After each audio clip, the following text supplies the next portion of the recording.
शराब का कारोबार सत्ता के संरक्षण में हो रहा है। सब जानते हैं कि मध्य प्रदेश के मुख्यमंत्री का शराब के कारोबार से नाता रहा है। देश का सर्वश्रेष्ठ ताकतवर आदमी इस कारोबार का सरगना है, उसका संरक्षण है। गुजरात में एक दिन में शराब बंद हो जाएगी अगर सरकार तय कर ले। 1 मिनट। सत्ता के संरक्षण में गुजरात और मध्य प्रदेश में मिला जुला कारोबार है। दूध दो दारू लो। भास्कर के उन रिपोर्टरों को शाबाशी देता हूं, बधाई देता हूं और भास्कर मैनेजमेंट से कहता हूं, आपने रीढ़ की हड्डी सीधी रख के जो सबूत पेश किया है पत्रकारिता के जिंदा होने का। नमस्कार, मैं हूं संजीव श्रीवास्तव। आप देख रहे हैं 4 PM न्यूज नेटवर्क। दोस्तों, मोदी और शाह के गुजरात के भावनगर के एसपी सच बोल रहे हैं या फिर मोदी शाह की पर्ची से मध्य प्रदेश के मुख्यमंत्री बनाए गए मोहन यादव के उज्जैन के एसपी? अशर में न पड़िए, मसला मामला बेहद गंभीर है, संगीन है। 9 मौतें हुई हैं और 9 मौतें जहरीली शराब के कारण। ये जो खबर है देश भर में सुर्खियां बटोर रहा है और उज्जैन पर फिर एक बदनुमा दाग लगता नजर आ रहा है। और इसलिए लग रहा है कि इसमें जो बताया गया है कि शराब की जो तस्करी हुई है ये उज्जैन से तस्करी हुई है और इसमें जो 2 प्रमुख आरोपी हैं वो उज्जैन के हैं। अब यही मसला मामला है। उधर जो एसपी भावनगर हैं वो फरमा रहे हैं कि ये जो खेप थी जहरीली शराब की ये उज्जैन से आई हुई है, ऐसे उन्हें प्रमाण संकेत मिले हैं। इधर जो उज्जैन एसपी हैं वो फरमा रहे हैं कि नहीं, उज्जैन से शराब का कोई लेना देना नहीं है और जो शराब बनी है वो गुजरात में ही बनी और दिल्ली से कच्चा माल आया था। अब कल्पना करिए कि उस गुजरात जहां पूर्ण शराबबंदी है वहां कहां से खेप आ रही है दिल्ली, बीजेपी की सरकार। और शराब बनाने वाले कौन है? उज्जैन के कोई 2 जो मुख्य आरोपी माने जा रहे हैं और वो कच्चा माल जो पहुंच भी है गुजरात में और बन भी गई, बढ़ भी गई। और जो कुल 9 मौतें हुई हैं, 9 मौतों में वहां गुजरात के लोग तो हैं ही हैं और एक मुरैना। अब बड़ा सवाल ये भी है कि ये मुरैना कैसे आ गई शराब? यहां तो शराबबंदी नहीं है। तो बहुत पेच ही पेच है। और मैं ये सारी बातें इसलिए कर रहा हूं कि उज्जैन लगातार सुर्खियों में और ये मध्य प्रदेश के मुख्यमंत्री मोहन यादव का अपना गृह नगर है, गृह जिला है। वहां से इस तरह की खबरें निकलना और वहां शराब जो शहर है, वहां चूंकि महाकाल की नगरी तो शराबबंदी है। तो सवाल ही सवाल है, बवाल ही बवाल है और कहीं अब ये दावे और प्रतिदावे हो रहे हैं। चर्चा का विषय यही होगा। चलेंगे अपने खास मेहमान अरुण दीक्षित जी के पास, जुड़ना चाहूंगा। अरुण जी, बहुत बहुत स्वागत। नमस्कार सभी दर्शकों को, नमस्कार। बिल्कुल अरुण जी, आपको अरुण जी आपने मालूम ही है कि वो भावनगर जहरीली शराबबंदी वाला राज्य गुजरात, वहां से बताया गया है। जो वहां के एसपी हैं निवेश पांडे, उनको मैंने प्रेस कॉन्फ्रेंस से उनकी सुनी है, बातें सुनी है संवाददाता। उन्होंने कहा है कि ये जो प्रारंभिक जांच में संकेत मिले हैं कि ये मध्य प्रदेश के उज्जैन से आई हुई शराब है। और 2 जो नाम आ रहे हैं वहां के, जो प्रमुख नाम रईस और जुबेर, और मैंने अब ये चर्चा शुरू करने के ठीक पहले जो उज्जैन के एसपी हैं मिस्टर प्रदीप शर्मा, उनसे बात की है। प्रदीप शर्मा ये बता रहे हैं कि भाई उज्जैन से इस पूरे मसले मामले का कोई लेना देना नहीं है। और चूंकि ये खबर सबसे प्रमुखता से दैनिक भास्कर में छपी है तो उन्होंने ये कहा है कि दैनिक भास्कर ने उल जुलूल गलत खबर छापी है। प्रतिक्रिया आपकी? सबसे पहले तो मैं उज्जैन के एसपी साहब को मतलब बधाई तो क्या दें, उनका तो मैं कहूंगा कि नरेंद्र मोदी जी की सरकार या अमित शाह जी की सरकार उन्हें सम्मानित करे कि उन्होंने बिना जांच किए सारे निष्कर्ष निकाल लिए कि दिल्ली से आ गई शराब का मटीरियल, वहां से पहुंचा। तो उनको तो कम से कम किसी बड़ी जांच एजेंसी का प्रमुख बनाया जाना चाहिए। भारत में इतने केस लंबित हैं, इतनी जल्दी अगर कोई अफसर निष्कर्ष पे पहुंच जाए और प्रेस कॉन्फ्रेंस करके बता दे तो ऐसे अफसर को तो सम्मानित। उन्होंने प्रेस कॉन्फ्रेंस नहीं की है। 4 PM ने अब से कुछ देर पहले उनसे बात की, मिस्टर प्रदीप शर्मा। नहीं, जो उन्होंने कहा है, मान लीजिए, सॉरी, मीडिया से कहा है तो उन्होंने इतनी जल्दी छानबीन कर ली, बहुत बड़ी बात। सुनिए, मैं थोड़ा कंफ्यूजन है। जो एसपी भावनगर है विजेश पांडे, उन्होंने कहा है कि ये खेप उज्जैन से आई और एसपी उज्जैन ये फरमा रहे हैं, ये भावनगर के एसपी विजेश पांडे और उज्जैन के एसपी प्रदीप शर्मा, उनका कहना है कि हमारे उज्जैन से कोई लेने देना नहीं है। दैनिक भास्कर, देखिए मैं खबर दिखाई, 1 मिनट सर, एक खबर देखिए, ये खबर, ये भास्कर का ये खबर,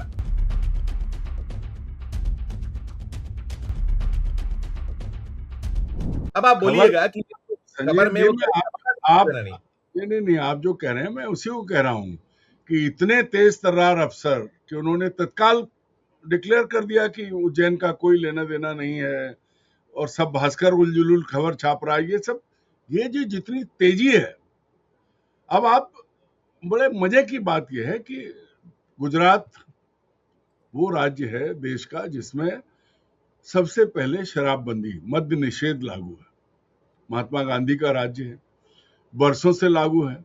लेकिन एक कड़वा सच ये है कि गुजरात में सबसे ज्यादा शराब की खपत होती है और सबसे ज्यादा शराब की बिक्री होती है। जो एक और कड़वा सच है कि शराब समाज का अभिन्न अंग है। हमारे भारत में तो देवताओं के समय भी सुरा और सुंदरी की बात होती थी।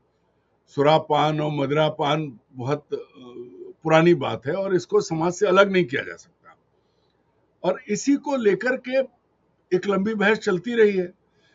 दूसरी बड़ी चीज ये है कि शराब इस देश की सरकारों की आर्थिक रीढ़ भी है। शराब से बहुत आमदनी होती है, शराब से ही खर्चे चलते हैं राज्य सरकारों के। जितनी वसूली होनी होती है शराब पर, सिगरेट पर, तंबाकू पर करती है। लेकिन महात्मा गांधी के राज्य में शराबबंदी है। उस राज्य में ट्रिपल इंजन की सरकार है। जो अफजल सड़क पे गाय लेके जाता है तो उसकी लिंचिंग हो जाती है, उसे मार दिया जाता है, वो गाय पालने के लिए ले जाता है। लेकिन रईस और जुबेर शराब लेके गुजरात पहुंच जाते हैं, उन्हें कोई नहीं पकड़ता। ये क्या है?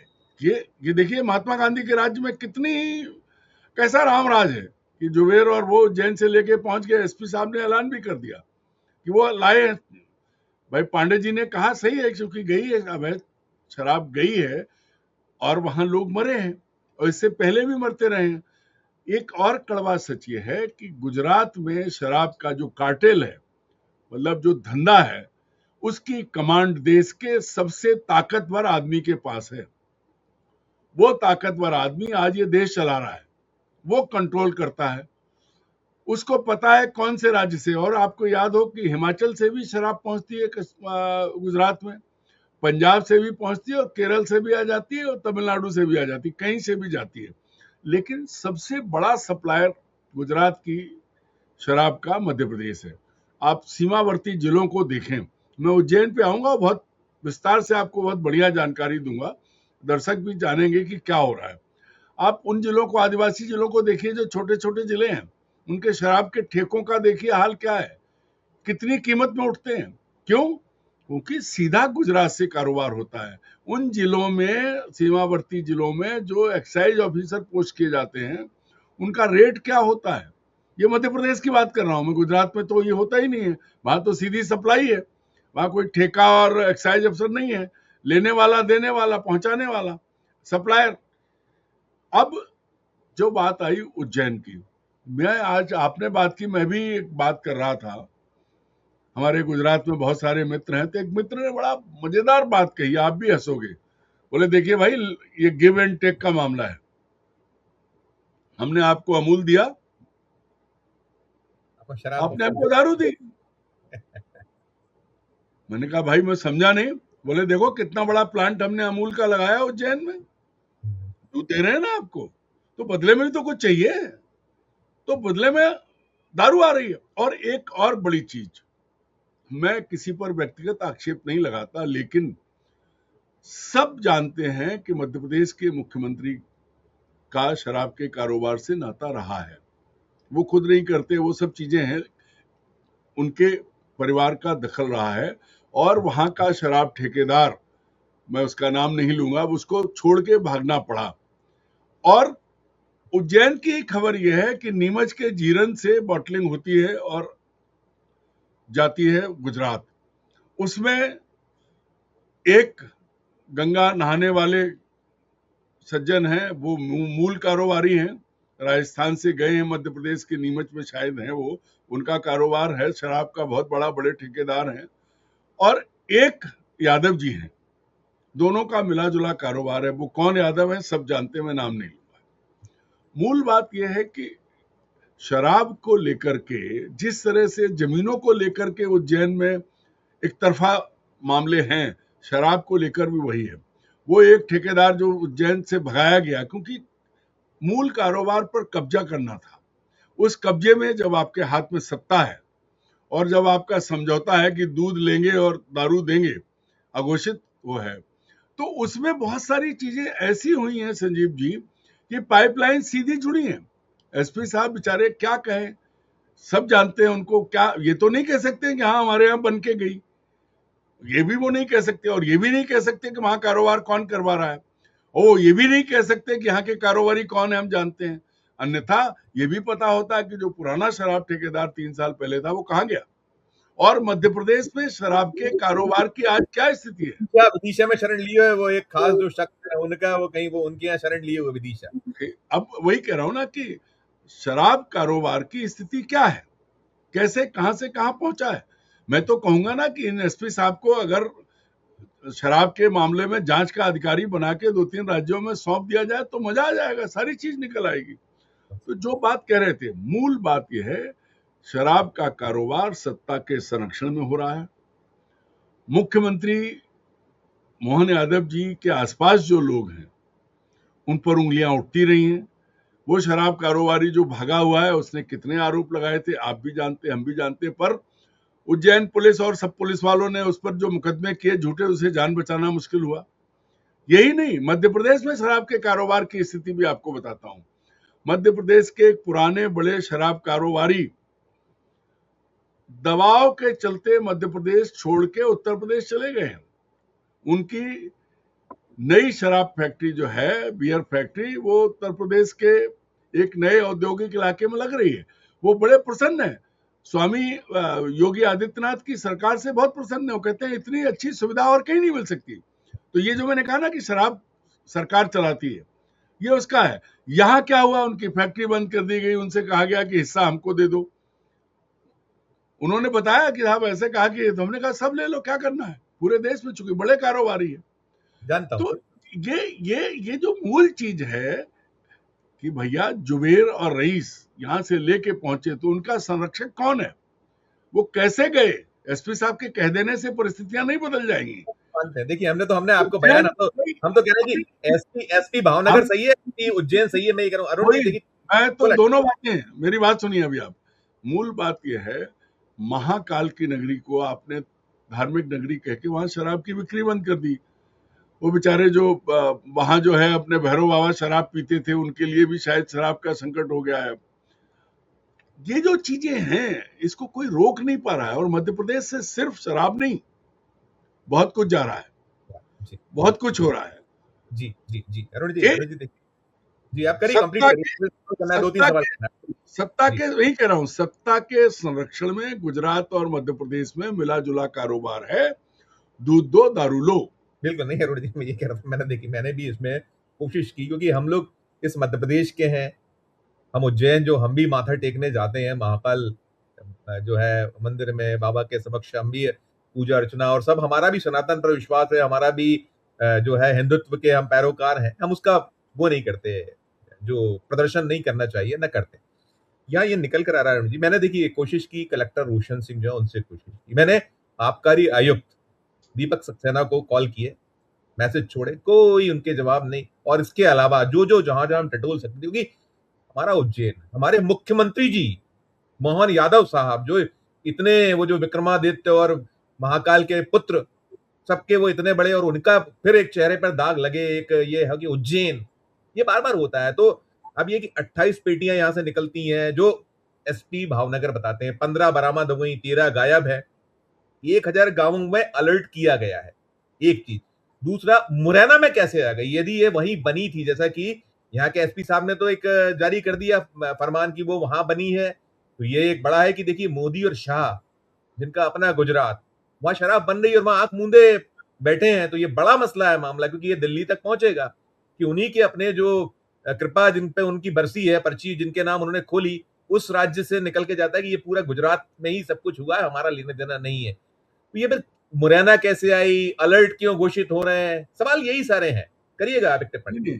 देखिए संजीव जी, ये कहना, आपका ये सवाल, मुझे लगता है आपको 40 साल दर्शकों उन्होंने मुझे ये बताया ये शख्स जो नाम आए हैं, ये बीते 50 दिन से तो आ ही नहीं थे। 1 जुलाई 2026 से इनका उज्जैन में आना ही नहीं हुआ, तो भी शराब कैसे चली गई? इस तरह का उन्होंने मुझे बताया, और उन्होंने ये बताया कि ये कोई बेगम बाग में इनके पिता और भाई रहते हैं, और पिता और भाई कोई इनका जो है रिकॉर्ड नहीं है आपराधिक या कुछ। ये भी उन्होंने, ये एसपी साहब ने मुझे जानकारी दी।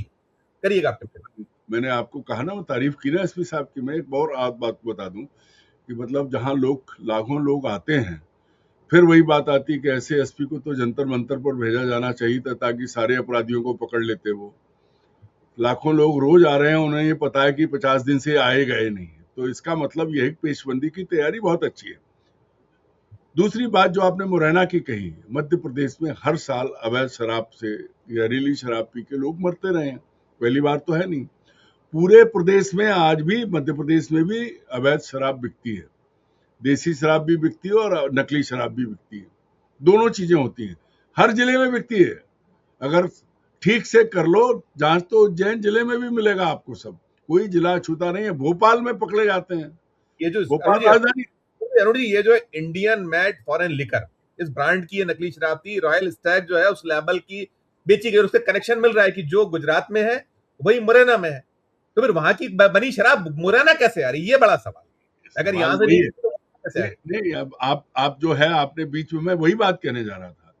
मैंने क्या कहा कि जीरन में एक फैक्ट्री है, आप कहो तो आपको 300 साल पुरानी स्कॉच पैक करके दे देंगे, वो सब है। यही कारोबार है, इसी से कमाई है, और इसमें सब सब शामिल हैं। उस गंगा सबका में सब गंगा में हाथ धो रहे हैं, वो सब लोटा भर सब रहे हैं। सबका काम है, और कोई बचा नहीं है। मैंने कहा ना, देश का सर्वश्रेष्ठ ताकतवर आदमी इस कारोबार का सरगना है, उसका संरक्षण है। गुजरात में एक दिन में शराब बंद हो जाएगी अगर सरकार तय कर ले, 1 मिनट में। सबका हिस्सा है, और इतना बड़ा कारोबार यहां भी वही है। यहां पहले लड़ाई किस बात की थी? सत्ता में बैठे कुछ लोग, सत्ता से जुड़े कुछ लोग, सत्ता में बैठे लोगों के रिश्तेदार शराब कारोबार पर कब्जा करना चाहते थे। उज्जैन जिले के एक कारोबारी को भगा दिया गया। प्रदेश के, जो देश में नाम रखता है, एक कारोबारी का कारोबार चौपट करने की कोशिश की गई, वो मध्य प्रदेश छोड़ के उत्तर प्रदेश चला गया।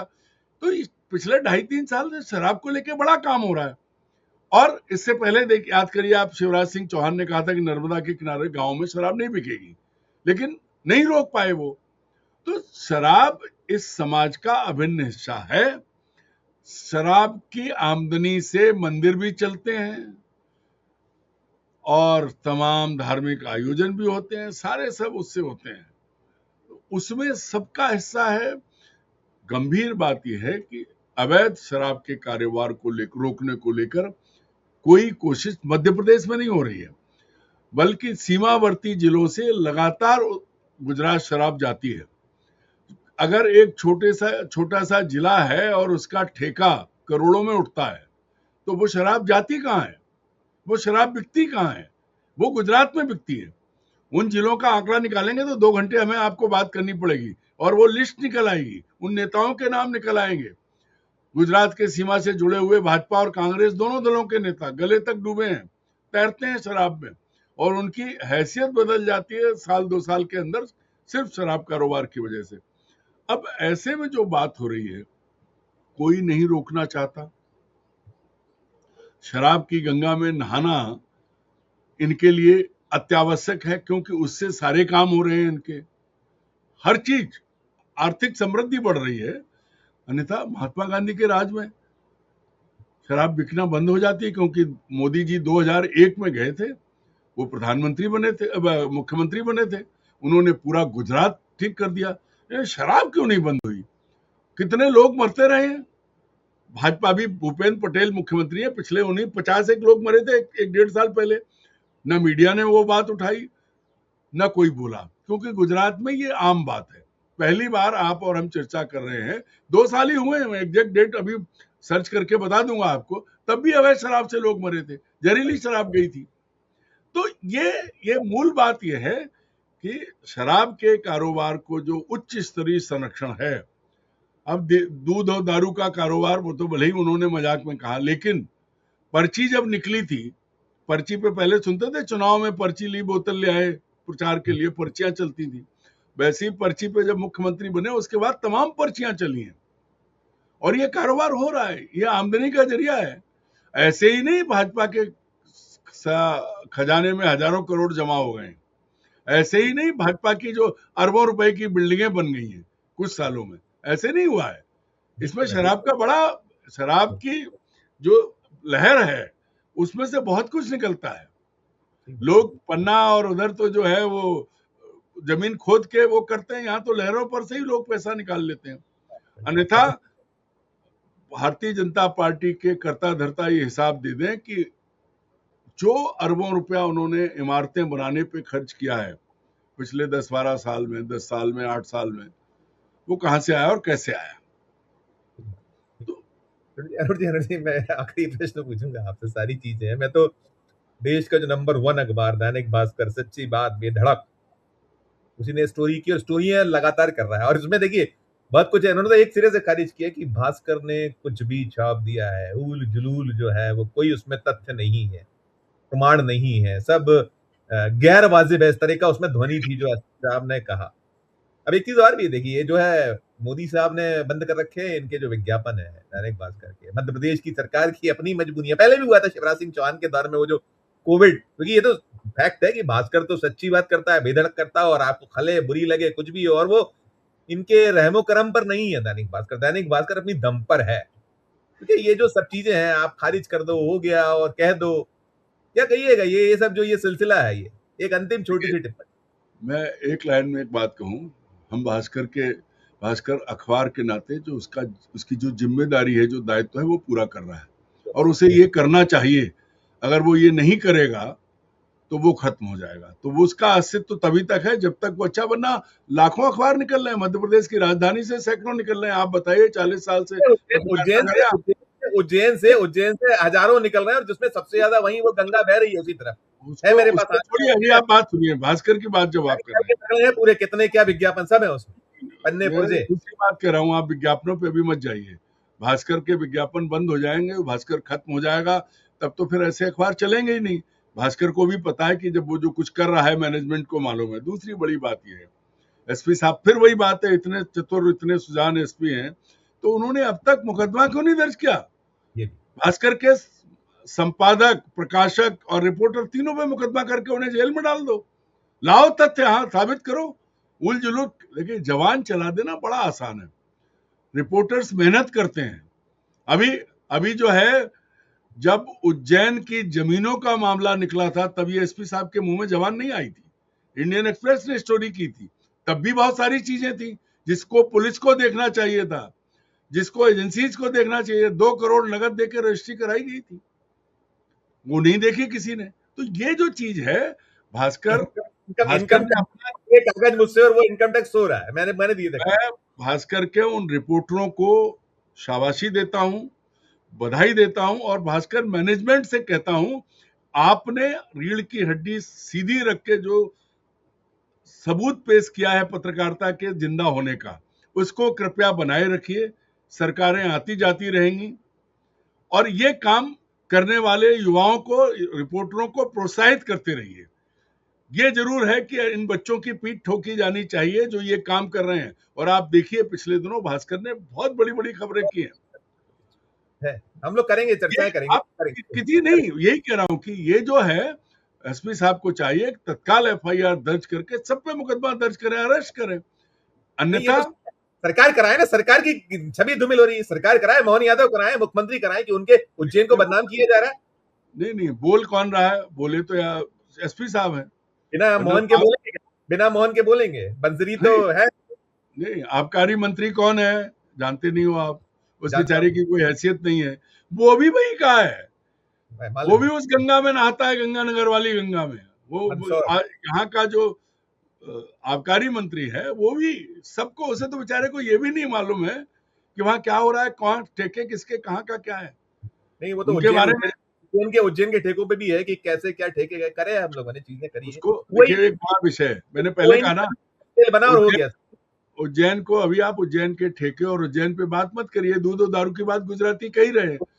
दारू जाएगी, दूध आएगा, दूध का खेल है, उसके लिए आपके सांची का पूरा उसको दे दिया गया। तो ये बहुत कुछ है, और मैं जी। तो फिर आपने कहा तो मैं भास्कर मैनेजमेंट और भास्कर के एडिटरान से ये रिक्वेस्ट करूंगा कि ऐसी खबरें तो बह रही हैं, एक बार एक स्पेशल एडिशन उज्जैन पे निकाल दे भास्कर, हो मुकदमा जाएगा। जो होगा तो देखा जाएगा। बिल्कुल। छिपरा कितनी मैली है, छिपरा कितनी साफ है, और जो 20-30 हजार करोड़ कुंभ पे खर्च किए जाने वाले हैं, उनमें से कितने हजार करोड़ एक परिवार की सुविधा के लिए खर्च किए जा रहे हैं, ये भी देख ले, सब समझ में आ बिल्कुल, जाएगा। बिल्कुल, बिल्कुल। शराब तो बहुत बहाना है। बिल्कुल, बिल्कुल। बहुत-बहुत शुक्रिया अरुण जी। धन्यवाद, आभार चर्चा के लिए। तो दोस्तों आप सुन रहे थे हमारी चर्चा और हम बात कर रहे थे जहरीली शराब। मध्य प्रदेश से निकली, ब्लेम है गुजरात पुलिस का और इधर मध्य प्रदेश कह रही नहीं ये बनी है गुजरात। फैसला कौन करेगा? फैसला तो या तो मध्य प्रदेश के मुख्यमंत्री कर सकते हैं, सच्चाई क्या है, या फिर मोदी और शाह बता सकते हैं कि उनके गुजरात में शराबबंदी होते हुए शराब बन कैसे गई। चर्चा में इतना ही। आपकी अपनी जो राय हो, आपकी अपनी जो टिप्पणी हो, जरूर हमारे इस वीडियो के कमेंट बॉक्स में जाकर राय प्रकट कीजिए, टिप्पणी कीजिएगा। और अच्छी लगी हो ये चर्चा तो चैनल को लाइक कीजिए, सब्सक्राइब कीजिए, ज्वाइन का बटन दबाइए तो हमारी हौसला अफजाई होगी। प्यार और उससे बनाकर देखते रहिए 4 PM न्यूज नेटवर्क।